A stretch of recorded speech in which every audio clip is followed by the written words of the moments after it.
예레미야 36장 20절에서 26절 말씀입니다. 그들이 두루마리를 서기관 엘리사마의 방에 두고 뜰에 들어가 왕께 나아가서 이 모든 말을 왕의 귀에 아뢰니 왕이 여호디를 그래하여 두루마리를 가져오게 하며 여호디가 서기관 엘리사마의 방에서 가져다가 왕과 왕의 곁에 선 모든 고관의 귀에 낭독하니 그때는 아홉째 달이라 왕이 겨울 궁전에 앉았고 그 앞에는 불피운 화로가 있더라. 여호디가 서쪽을 낭독하면 왕이 면도칼로 그것을 연하여 베어 화로불에 던져서 두루마리를 모두 풀었더라. 왕과 그의 신하들이 이 모든 말을 듣고도 두려워하거나 자기들의 옷을 찢지 아니하였고 엘라담과 블라데아와 그마리아가 왕께 두루마리를 불사르지 말도록 아뢰어도 왕이 듣지 아니하였으며 함께 읽겠습니다. 왕이 왕의 아들 여람무엘과 아리셀의 아들 스라야와 압디엘의 아들 셀레미야에게 명령하여 서기관 바룩과 선지자 예레미야를 잡으라 하였으나 여호와께서 그들을 숨기셨더라. 아멘. 기도하겠습니다. 말씀대로 이루시는 하나님, 이 시간 주님 앞에 겸손히 엎드렸습니다.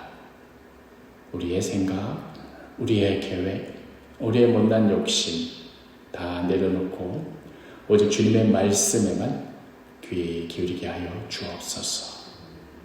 예수 그리스도의 이름으로 기도합니다.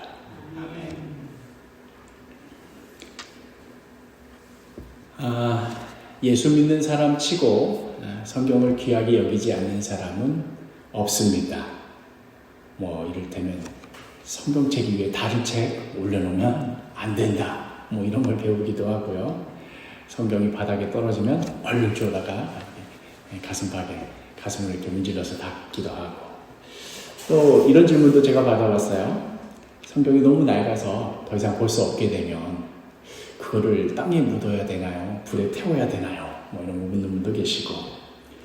또 제가 아는 어떤 목사님은 수련회 갔다가 이제 밤새도록 집회하고 기도하고 이제 수련회 그 예배당 큰 데서 잠을 자려고 누우려고 성경책으로 베개를 뱉다가 엄청 혼났다는 얘기를 제가 들은 적도 있습니다.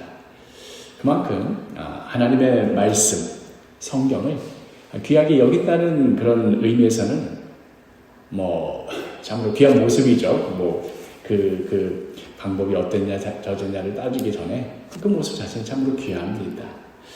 그런데 한편으로는 우리가 성경을 너무 오해가 있을 수도 있을 것 같은데 무슨 말인지 잘 좀 헤아려 주시기 바랍니다. 너무 신성한 물건처럼 여기다 보니까 오히려 그 성경을 제대로 읽지 못하는, 성경을 제대로 대하지 못하는 그런 일들도 벌어집니다. 성경은 너무나 거룩한 책이기 때문에 성경에 대해서 어떤 의문이나 질문도 하면 안 된다. 그냥 믿어라. 성경이 누가 썼나요? 어떻게 성경이 형성이 됐나요? 이런 거 당연히 궁금하지 않습니까? 그런데 그런 것에 대해서 묻는 것, 살펴보는 것을 두려워한다거나 때로는 그냥 이미 내가 익숙하게 잘 알고 있는 방식으로만 그냥 그렇게 말씀을 받아들이려고 하기도 합니다. 그러다 보니 어떤 사람은 정말 성경을 너무 거룩하게 여겨서 일주일에 한 번만 이렇게 펼쳐보는 거죠. 거룩한 책이니까 손때문에 만드니까요. 또 반대로는 자기 입맛에 맞는 방식대로 이 말씀 끌어다 쓰고 저 말씀 끌어다 쓰고 이때는 이거고 저때는 저거고 이런 식으로 성경을 읽게 됩니다. 그러나 성경은 우리 인간의 역사와 동떨어진 채 하늘에서 뚝 떨어진 무시간적인 그런 완제품으로 떨어진 그런 책이 아니었습니다.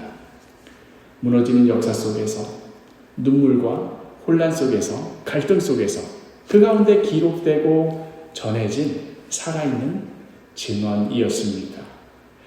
우리가 오늘 예레미야 36장을 보는데 원래는 이제 본문 전체를 다 봐야 그 스토리를 알 텐데 우리가 이제 아침에 큐티했던 말씀이니까요. 이 장면을 보면 36절 보면은 하나님의 말씀이 기록된 두루마리를 왕이 감히 그것을 칼로 잘라서 불에 태우는 그런 충격적인 장면이 등장합니다. 그냥 그런 정도로 나쁜 왕이 있었다. 지금 그런 얘기를 하는 것이 아닙니다. 인간은 하나님의 말씀을 자꾸만 어떻게 대하려고 하는지, 그럼에도 불구하고 하나님의 말씀은 어떻게 역사하는지에 대한 매우 본질적인 질문을 오늘의 본문이 던져주고 있습니다. 오늘 우리가 함께 읽은 이 예레미야 36장, 이제 처음부터 다 보면 시간상 그렇게 못했지만 처음부터 봤으면 좋았겠지만요. 그 앞부분에 이렇게 이제 이야기가 시작이 되죠. 예레미야 36장 2절, 너는 두루마리 책을 가져다가 내가 내게 말하던 날, 곧 요시아의 날부터 오늘까지 이스라엘과 유다와 모든 나라에 대하여 내가 내게 일러준 모든 말을 거기에 기록하라. 예레미야가 요시아 왕 시절부터 부름을 받아서 그때부터 이제 예언 활동을 했는데, 그때 받았던 모든 말씀을 다 두루마리에 기록하라. 이렇게 명령이 떨어집니다. 그래야 예레미야는 서기관 바룩을 불러서 이제 받아 적게 합니다. 3절에 유다 가문이 내가 그들에게 내리려 한 모든 재난을 듣고 각기 악한 길에서 돌이키리니 그리하면 내가 그 악과 죄를 용서하리라. 지금 남유다 백성들이 당하는 이 모든 재난과 저주의 이유는 이렇게 해서 너희가 한번 골탕 먹어봐라가 아니라 그러니까 빨리 하나님께로 돌이켜라. 바로 여기에 있었습니다. 지금이라도 좋으니까 어서 악한 길에서 떠나라. 하나님께로 향하라. 예레미야는 이 메시지를 백성들에게 전해야 했지만, 그러나 이 명령을 받았던 당시의 예레미야의 상황이 녹록치가 않았습니다. 그 이전부터도 예레미야는 백성들 사이에서 문제적 인사였지만, 당시 상황에는 예레미야가 감옥에 있었든지 아니면 가택연금을 당했든지 하여간 백성들 앞에서 설교를 할 수 없는 상황이었던 것 같습니다. 5절을 보니까 예레미야가 바룩에게 명령하여 이르되 나는 붙잡혔으므로 여호와의 집에 들어갈 수 없으니, 이렇게 되어 있습니다. 만약에 감옥에 있었더라면은 그 왕이 바로 예레미야 잡아들여라면 금방 잡았을 텐데, 그러지 못했던 걸로 봐서는 감옥까지는 아닌 것 같고, 하여튼 그와 준하는 어떤 상황이었던 것 같습니다. 어쨌든 이 일로 예레미야는 백성들 앞에서 설교를 못하게 됐습니다. 오늘날로 따지면 일종의 언론 탄압인 거죠. 너는 말하지 말아라. 그리하여 본인이 직접 전하지 못하고 바룩을 대신 보냅니다. 6절에 너는 들어가서, 이제 예레미야가 바룩에게 하는 말이죠. 내가 말한 대로 두루마리에 기록한 여호와의 말씀을 금식일에 여호와의 성전에 있는 백성의 귀에 낭독하고 유다 모든 성읍에서 온 자들의 귀에도 낭독하라. 그렇게 지금 남유다가 바벨론에게 침공을 당하고 백성들이 바벨론의 노예로 끌려가는 그런 초유의 사태가 벌어지는 그런 역사의 광풍 한복판에서, 이때가 지금 여호야 긴 시대입니다. 아직 예루살렘 성전도 그대로 있고 아직 건재합니다. 그러나 이미 바벨론의 침략을 받아가지고 백성들이 노예로 끌려간 한번 무너졌던 그런 상황입니다. 그런 상황이니 이 백성들이 우리가 지금 가만히 있어서는 안 되겠다 하고 금식을 선포하지 않았겠습니까? 그렇게 백성들이 모여서 금식을 선포한 날 비로소 이 기록된 말씀을 바룩이 대신하여 선포합니다. 9절과 10절 유다의 요시아 왕의 아들 여호야김의 제5년 9월에 예루살렘 모든 백성과 유다 성읍들에서 예루살렘에 이른 모든 백성이 여호와 앞에서 금식을 선포한지라. 바룩이 여호와의 성전 윗들 곧 여호와의 성전에 있는 세문 어기 곁에 있는 사반의 아들 서기관 그마랴의 방에서 그 책에 기록된 예레미야의 말을 모든 백성에게 낭독하니라. 삼엄한 언론 통제가 이루어지고 설교 금지가 자행되고 있는, 이미 그러니까 예레미야 지금 여호야김 5년이라고 했잖아요. 4년에 한 번 침공을 받았으니까요. 그 살벌하게 그지없는 이 예루살렘 시내 한복판에서 도저히 가둘래야 가둘 수 없는 하나님의 말씀이 선포되기 시작한 겁니다.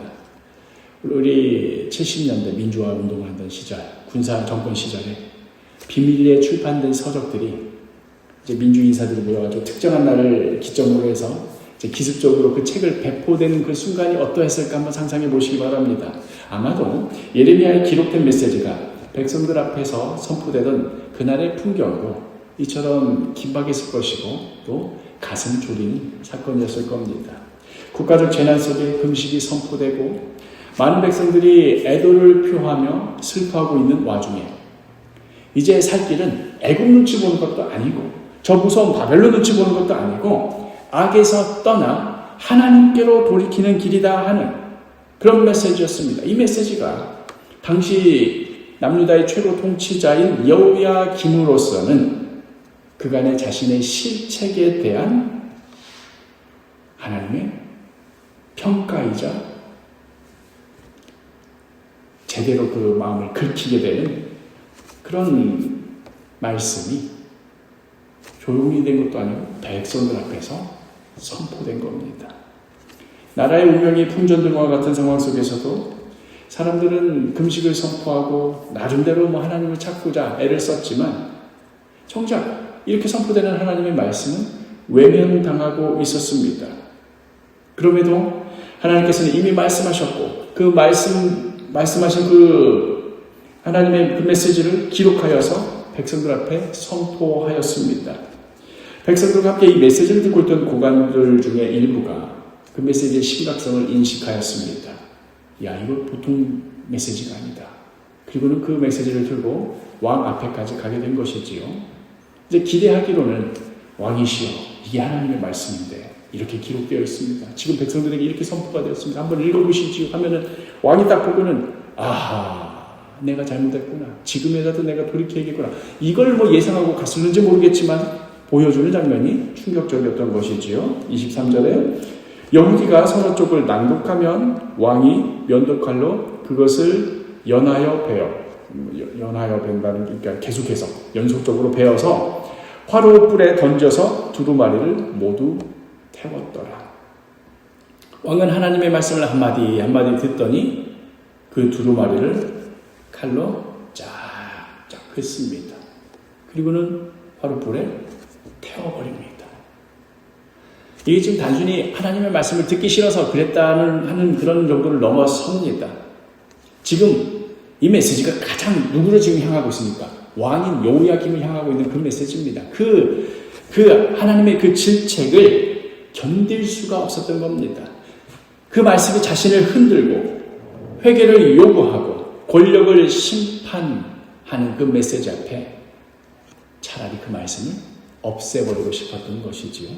근데 왕은 두루마리를 모두 불에 태웠습니다. 그리고 그걸 기록한 바룩과 또 그걸 기록하게 한 예레미야를 찾아서 죽여라 명령을 내렸습니다. 그렇게 해서 말씀도 태워버리고 없애버리고 그렇게 말한 놈도 죽여버리면 다 끝날 것 같았지만 그러나 하나님께서는 다시 말씀하십니다. 28절에 이제 예레미야에게 하나님께서 말씀하시는 거죠. 너는 다시 다른 두루마리를 가지고 유다의 여호야김 왕이 불사른 첫 두루마리의 모든 말을 기록하고 그것뿐만 아닙니다. 계속해서 이어지는 32절을 보면 이 예레미야가 다른 두루마리를 가져다가 네리야의 아들 서기관 바룩에게 주매 그가 유다의 여호야김 왕이 불사른 책의 모든 말을 예레미야가 전한 대로 기록하고 그 외에도 그 같은 말을 많이 더하였더라. 왕은 하나님의 말씀을 불태웠지만 그러나 하나님의 말씀은 결코 사라지지 않았습니다. 오히려 더해졌습니다. 이것이 하나님의 말씀입니다.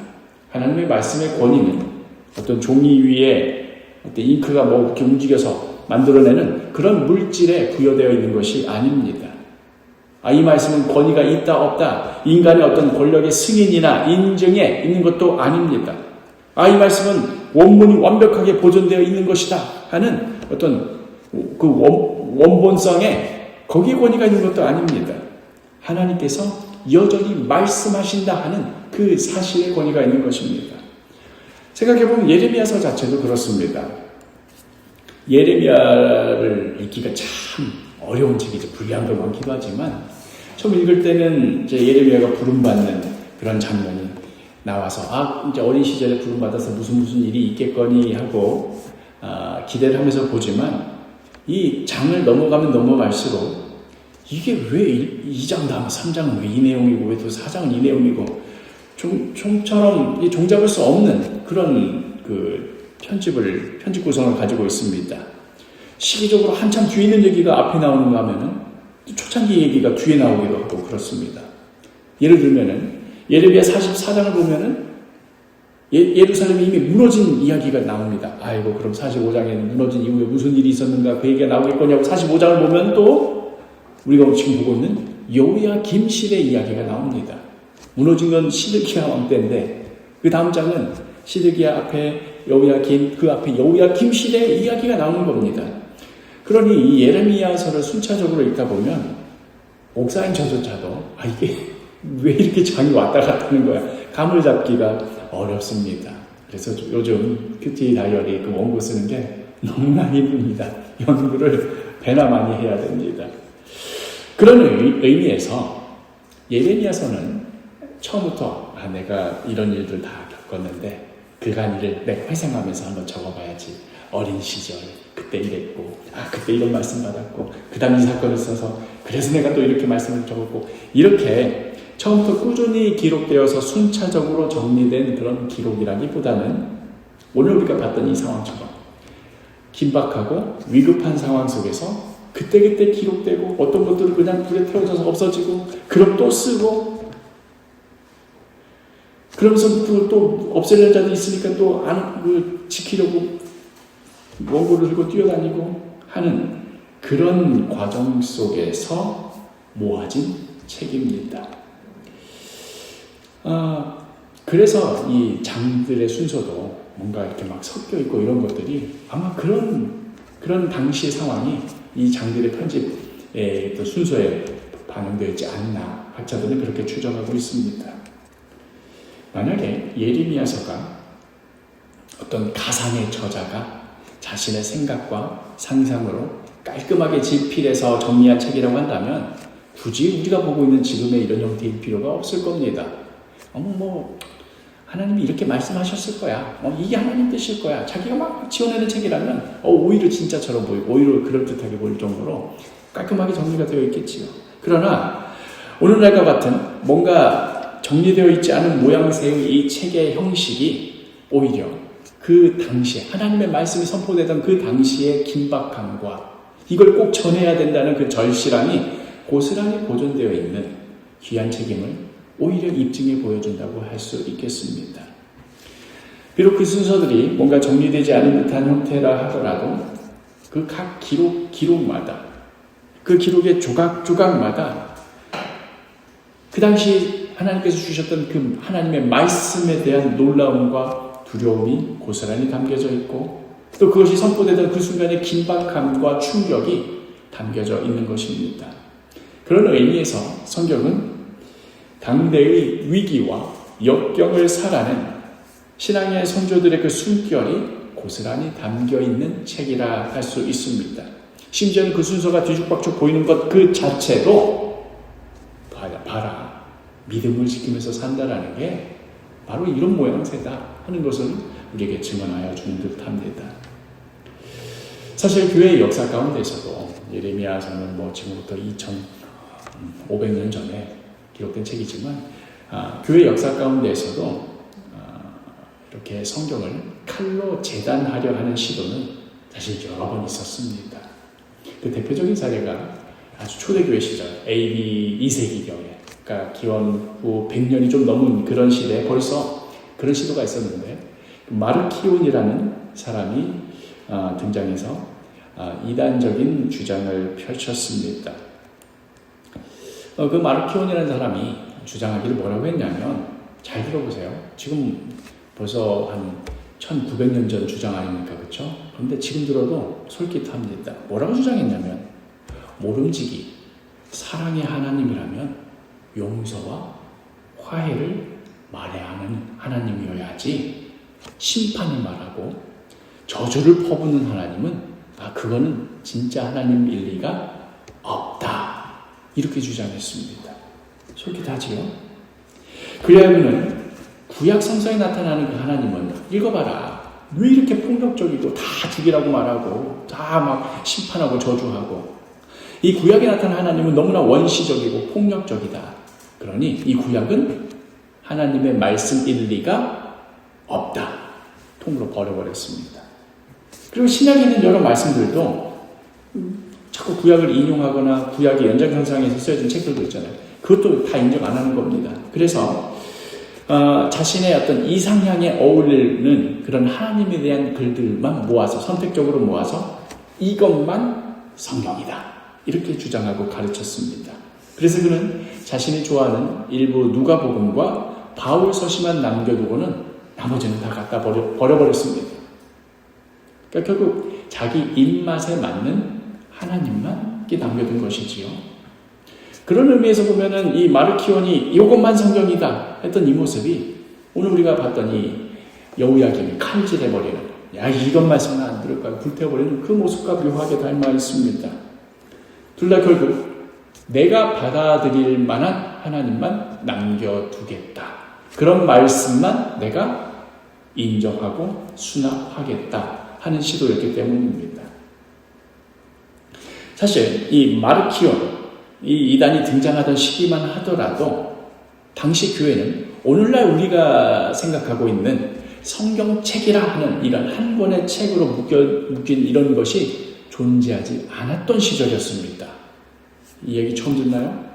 성경이 오늘날 똑하고 하나님께서 하늘이 열리고 빛 가운데 책 하나가 내려온 것이 아니라 예수님 AD 2세기 100년이 넘은 그 이후의 시대에도 창세기, 출애굽기, 레위기 이렇게 가지고 딱 계시록까지 해서 딱 한 권으로 묶여진 그런 성경이 아직 존재하지 않았었습니다.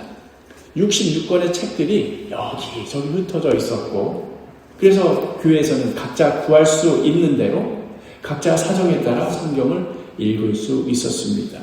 그래서 어떤 회당이나 예배당에서는 이 66권의 성경을 다 갖추지 못한 채로, 우리는 오늘날 성경책 주세요면 한 권으로 다 들어가 있지만 옛날에는 66권 그 각 권을 다 따로따로 어디서 구하고 베껴 쓰고 했단 말이죠. 그래서 어떤 예배당은 그걸 다 못 구한 거예요. 마태복음이 있는데 마가복음 없는 교회 있었습니다. 누가복음은 있는데 요한복음 없어가지고 옆 교회 가서 빌려오던 교회가 있었습니다. 그렇게 예배드리던 시절이었습니다. 그러니까 그런 모습이 뭔가 우리가 보기엔 이상해 보이지만 당시로서는 그게 그냥 자연스러운 형태였는데, 그런데 이 마르키온 이단이 급부상하게 되니까 요것만 성경이다, 요건 성경 아니다 이런 식이 되니까 마침 또 우리 교회에 그게 없는 거야. 그러면 너네 마르키온 이단이랑 동조하는 거냐? 아니 그게 아니고 돈이 없어가지고 그걸 아직 못 구해서 그렇다. 내지는 거기에 또 동조해가지고 있던 책 버리기도 하고 이런 일들이 있었을 거 아닙니까? 그래서 이 마르키온 이단의 급부상으로 인해서 올바른 신앙을 지키기 위한 성경의 목록들을 우리가 한번 교회가 정리해야겠다 하는 그 필요성이 그제서야 생기게 되었습니다. 그 과정에서 기준이 된 것은 과연 무엇이 사도적인 신앙을 올바르게 전수해주는 책인가, 사도들이 가르쳐줬던 그 복음인가, 이게 기준이었습니다. 그것을 기준으로 성경 목록들이 작성되기 시작해서 거의 확정된 때는 기원 AD 4세기경 300 몇 년 이런 시기 때쯤 해서 오늘날 우리가 알고 있는 66권의 성경, 그걸 정경이라고 부르죠. 그것이 한 권의 성경으로 묶이게 된 겁니다. 무엇보다도 당시 교회는 그 66권의 성경을 목록을 정리하는 데 있어서 요거는 우리가 너무 사랑하는 말씀이잖아. 이거는 이해도 안 되고 너무나 저주가 가득한 말씀이잖아. 이렇게 선별적으로 고른 것이 아니라 오히려 인간을 불편하게 만드는 책들까지도 정경 안에 남겨두었습니다. 납득되고 설명이 가능한 책들만 성경이라고 칭한 것이 아니라 욥기서 한번 읽어보실래요? 이게 뭔 소린가? 욥기의 질문도, 전도서의 혼란도, 시편의 절규도, 하나님 그리스도에 되겠습니까? 하고 삿대질하는 그런 시편의 말씀도, 예언서의 심판도, 복음서도 사이에 서로 이건 이랬는데 왜 여기 안 맞지? 하는 그런 모든 긴장도 교회가 그걸 억지로 다듬어가지고 이거랑 안 맞으니까 얘는 삭제하고 얘는 추가하고 이렇게 하는 것이 아니고 모든 것 있는 그대로 하나님의 말씀으로 인정하였습니다. 왜 그랬겠습니까? 인간이 하나님의 말씀을 통제하는 것이 아니라 여우야 경찰은 칼질해가지고 맞는 것, 안 맞는 것 버리고 이렇게 하는 것이 아니라 오히려 하나님의 말씀이 인간을 심판하고 다스리는 것이기 때문에 그렇습니다.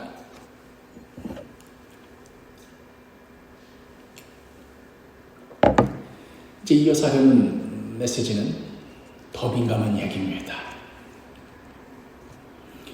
사람이 하나님의 말씀을 통제하려는 방식은 또 다른 차원에서 교묘하게 이루어질 수도 있습니다.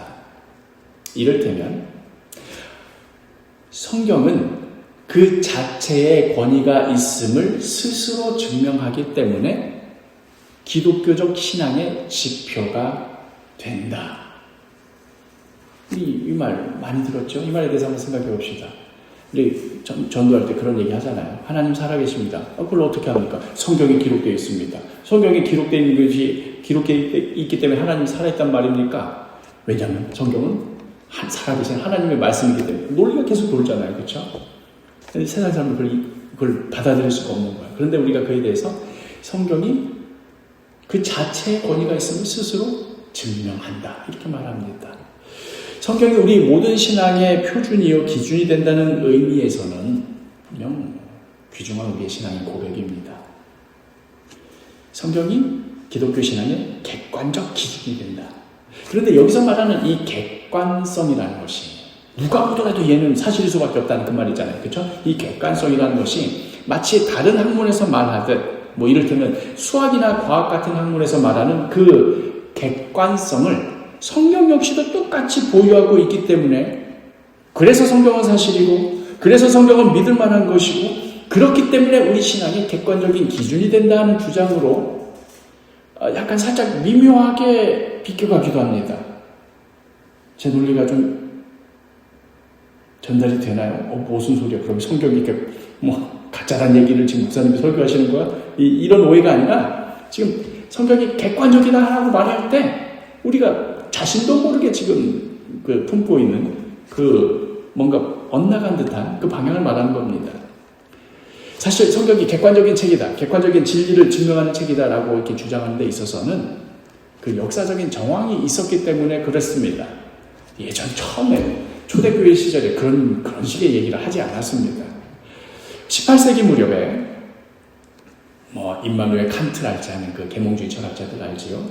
계몽주의 철학이 이제 발흥하면서 모든 진리들은 다 이성적이고 합리적인 시험대를 거쳐서 검증되고 객관성이 확보된 후에야 그래야 이것이 진짜 진리이고 사실임을 인정한다. 그 밖의 것은 다 사실이 아니다. 이렇게 좀 과격하게 주장하던 시절이 있었습니다. 사실 과학 만능주의를 살아가는 오늘날도 그 울림이 여전히 있지요. 그래서 그 계몽주의 시절에 그 분위기에 이끌려서 성경도 이 시험대 위에 오르게 되었습니다. 그러면서 이제 성경에 나오는 여러 기적들, 이사들이 계속 문제가 되었습니다.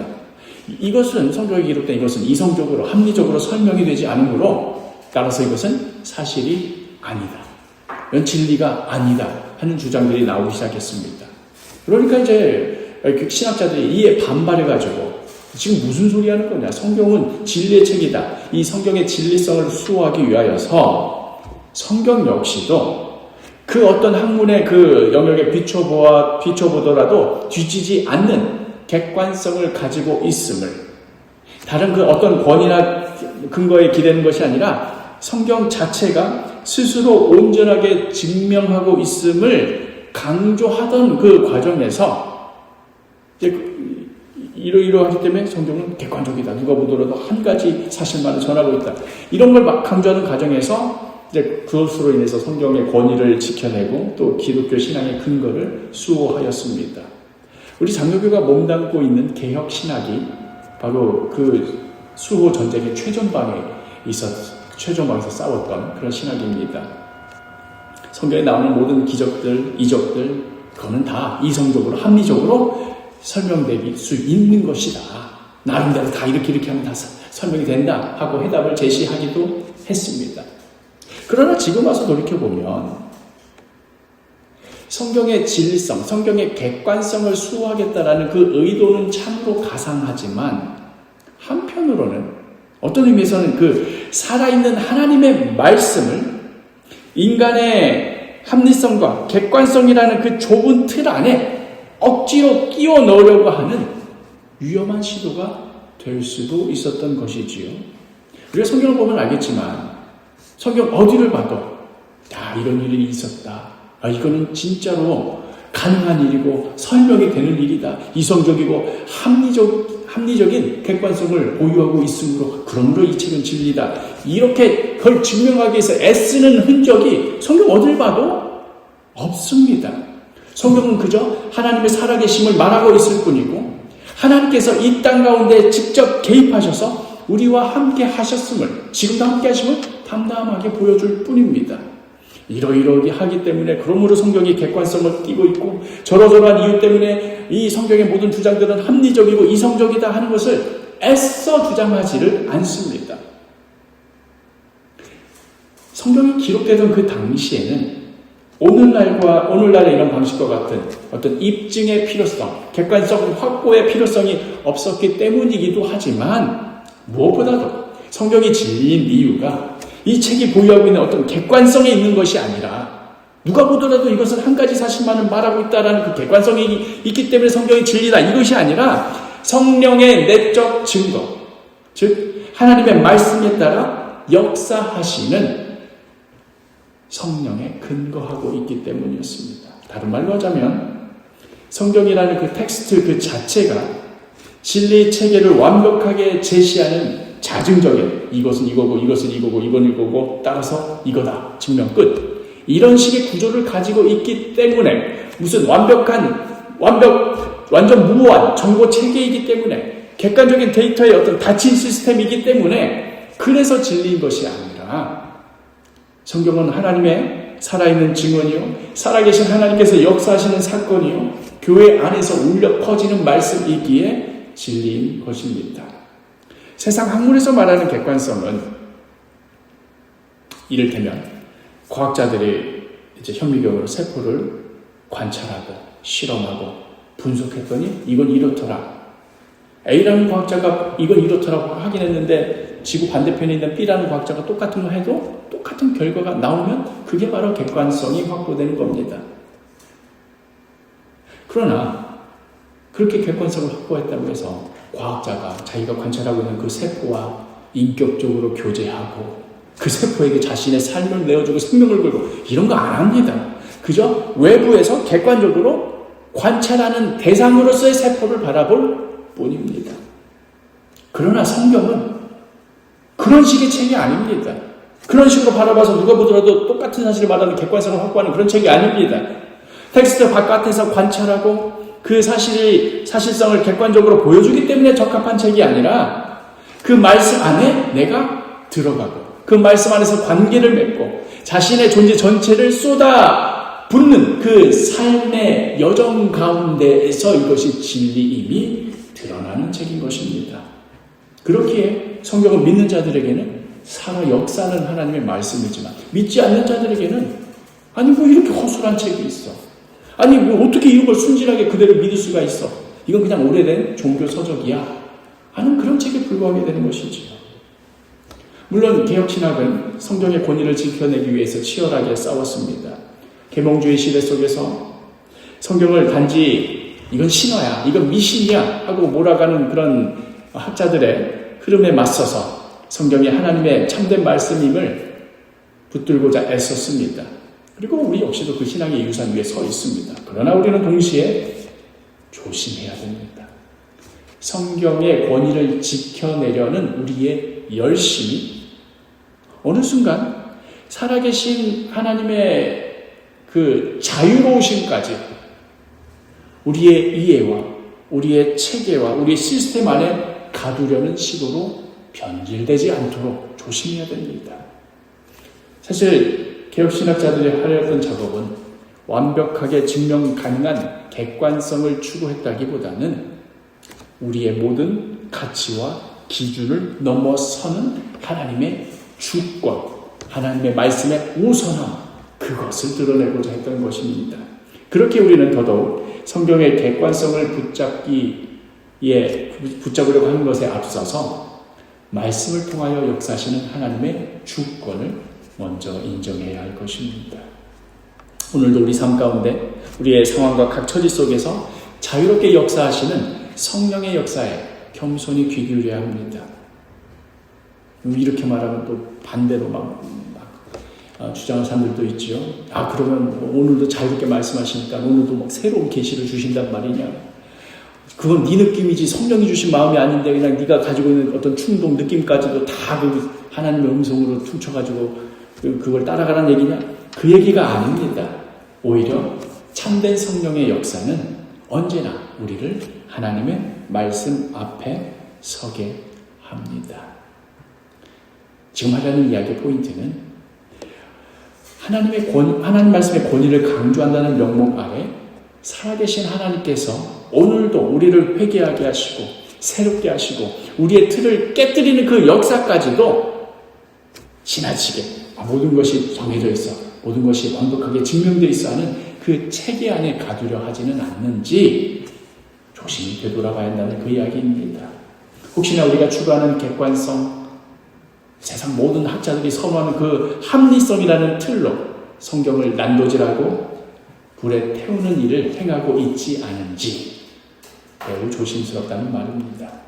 마치 성경의 객관성이 확보되지 않으면 하나님도 마치 어찌할 수 없는 듯냐 그렇게 불안해하지는 않느냐 하는 말입니다. 마치 성령께서 역사하시지 않기라도 하느냐, 왜 우리가 그렇게 막 안달부달 나서 성경을 변호하려고 하고 그 객관성을 스스로 확보하려고 그토록 마음 써야 합니까? 우리 사사기를 보면은 그 기드온이 하나님의 말씀을 듣고 받고 바알 신상을 밤사이에 그 토막내버렸지 않습니까? 그때 이제 다음날 아침에 동네 사람들이 난리가 나가지고 이거 기드온이 했다고 그러는데 기드온 어디 있느냐 했을 때 기드온의 아버지 요아스가 했던 말이 있지 않습니까? 사사기 6장 32절 우리 같이 읽겠습니다. 시작. 요아스가 자기를 둘러선 모든 자에게 이르되 너희가 바알을 위하여 다투는가 너희가 바알을 구하느니라 그를 위하여 다투는 자는 아침까지 죽임을 당하리라. 바알이 과연 신일진데 그의 제자를 파괴하였으니 그가 자신을 위해 다툴 것입니다. 누가 이렇게 바알을 이렇게 토막을 냈느냐? 그놈을 잡아라! 하고 있을 때 아니 바알이 바알 스스로도 못 지키는데 바알이 알아서 할 거야. 진짜 신이라면. 마치 스스로 구원하지도 못하는 바알을 위하여 대신 싸워주는 우상 숭배자들, 우리가 그런 자들이 아닌데 왜 마치 우리가 하나님의 말씀을 변화하고 지켜내야만 비로소 하나님께서 일하실 수 있는 것처럼 우리가 왜 불안해합니까? 그저 하나님으로 하나님 되게 하십시오. 하나님 말씀의 살아 역사하심을 부름받은 삶의 현장 가운데서 선포하십시오. 성령께서 기록된 그 말씀 따라 오늘도 역사하시며 우리의 삶을 주관하고 계심을 자유롭게 드러내십시오. 우리가 증명하는 것이 아니라 하나님께서 친히 드러내실 것입니다. 사랑하는 사도계 식구 여러분, 요야김은 하나님의 말씀 앞에 무릎 꿇기보다 칼로 감히 두루마리를 잘라버렸습니다. 그런데 우리는 혹시 더 세련되고 교묘한 방식으로 그 말씀을 잘라내고 있지는 않은지요? 우리는 과연 하나님의 말씀 앞에 정직하게 서 있습니까?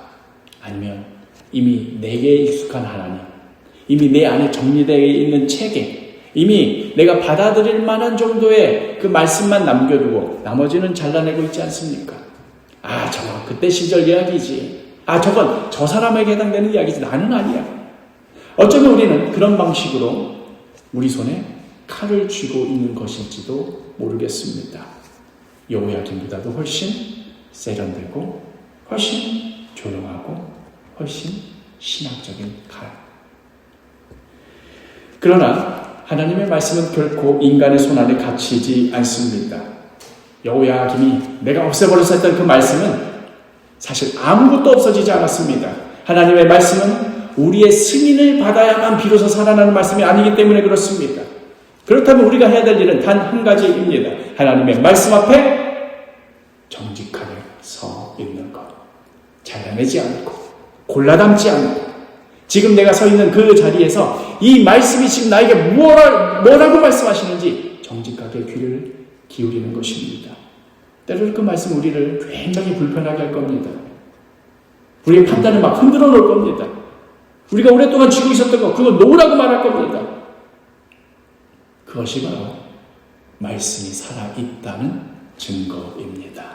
말씀이 우리를 다스리고 있다는 의미입니다. 그러므로 교회는 말씀을 소유하려 드는, 재단하려 드는, 통제하려 드는 그런 공동체가 아니라 늘 말씀 앞에 정직하게 서는 공동체가 되어야 합니다. 오늘도 살아계셔서 우리에게 말씀하시며 우리의 삶 가운데 역사하시는 그 하나님 앞에, 그 말씀 앞에 두려움과 떨림으로 서는 우리 모두가 되기를 간절히 축복합니다.